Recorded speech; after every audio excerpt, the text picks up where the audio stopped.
السلام علیکم ورحمۃ اللہ۔ اچھے ساتھیوں، کل ہم نے کہانی سنی تھی کہ عام الفیل میں پیارے نبی صلی اللہ علیہ وسلم ربیع الاول کے مہینے میں پیدا ہوئے تھے۔ بہت سی روایتوں میں ہے کہ رسول پاک کی پیدائش سے پہلے آپ کی والدہ بی بی آمنہ نے ایک دفعہ خواب میں دیکھا کہ ان کے اندر سے ایک نور نکلا ہے، بہت زیادہ روشنی نکلی ہے، جس سے بہت دور ملک شام کے محلات روشن ہو گئے ہیں۔ رسول پاک صلی اللہ علیہ وسلم کے ایک پیارے ساتھی حضرت عثمان ابن ابی عاص کی ماں جو بی بی آمنہ کے پاس موجود تھیں کہتی ہیں کہ جب نبی صلی اللہ علیہ وسلم پیدا ہوئے تو ہر طرف نور ہی نور نظر آتا تھا، ہر طرف روشنی ہی روشنی نظر آتی تھی۔ پیدائش کے 7ویں دن جناب عبد المطلب نے اپنے پیارے پوتے کا عقیقہ کیا، یعنی کہ انہوں نے بکریاں اور اونٹ ذبح کیے اور قریش کے لوگوں کو کھانے پر بلایا۔ ان کے پوچھنے پر انہوں نے بتایا کہ میں نے اپنے پوتے کا نام محمد رکھا ہے، میری آرزو ہے کہ آسمان پر اللہ اور زمین پر اللہ کی مخلوق اس کی تعریف کرے۔ محمد کے معنی ہے جس کی بار بار بہت زیادہ تعریف کی جائے یا جس میں تمام خوبیاں اور اچھی باتیں پائی جائیں۔ نبی صلی اللہ علیہ وسلم کا ایک نام احمد بھی ہے، جس کا مطلب ہے اللہ کی سب سے زیادہ تعریف کرنے والا۔ ہمارے رسول پاک صلی اللہ علیہ وسلم کچھ دن بی بی آمنہ کے پاس رہے۔ ان دنوں شہر میں رہنے والے شریف عرب گھرانوں میں یہ رواج تھا کہ وہ اپنے بچوں کو پیدا ہوتے ہی دیہات یعنی گاؤں میں بھیج دیتے تھے۔ وہاں وہ دیہاتی عورتوں کا دودھ پی کر پرورش پاتے اور صحرا کی کھلی ہوا میں کھیل کود کر ان کی صحت خوب اچھی ہوتی تھی، ساتھ ہی وہ خالص عربی زبان بھی سیکھ لیتے۔ دیہاتی عورتیں سال میں 2 مرتبہ مکہ آتی اور شریفوں کے بچوں کو پالنے کے لیے اپنے گھروں کو لے جاتی۔ جب واپس لاتی تو بچوں کے والدین ان کو بہت انعام دیتے۔ اسی دستور کے مطابق ننھے حضور کو قبیلہ بنو سعد کی ایک بیوی اپنے قبیلے میں لے گئی۔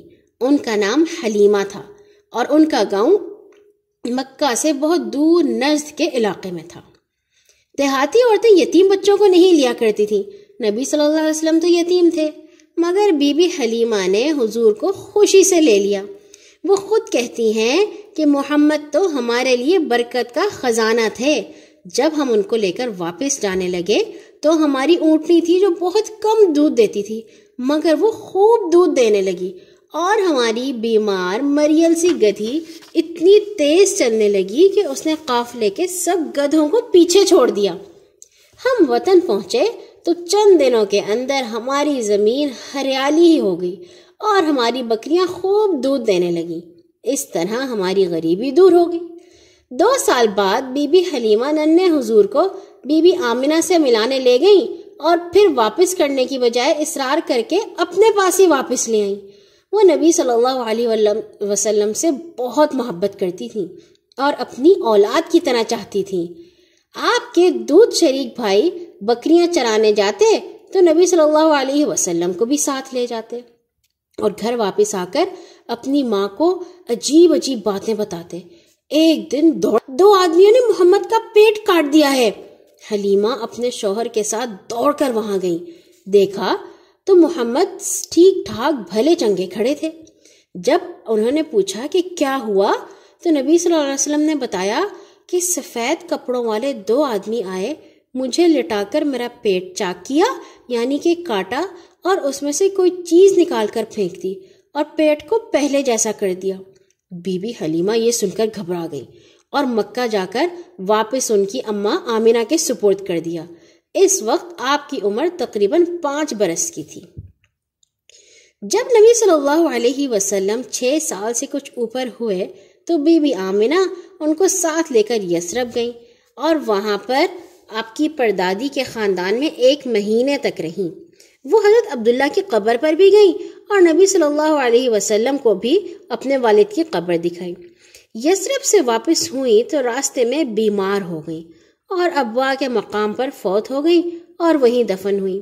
ان کے ساتھ ان کی ایک لونڈی ام ایمن تھی، جنہوں نے نبی صلی اللہ علیہ وسلم کو اپنے پاس رکھا اور مکہ واپس آ کر ان کے دادا عبد المطلب کے سپرد کر دیا۔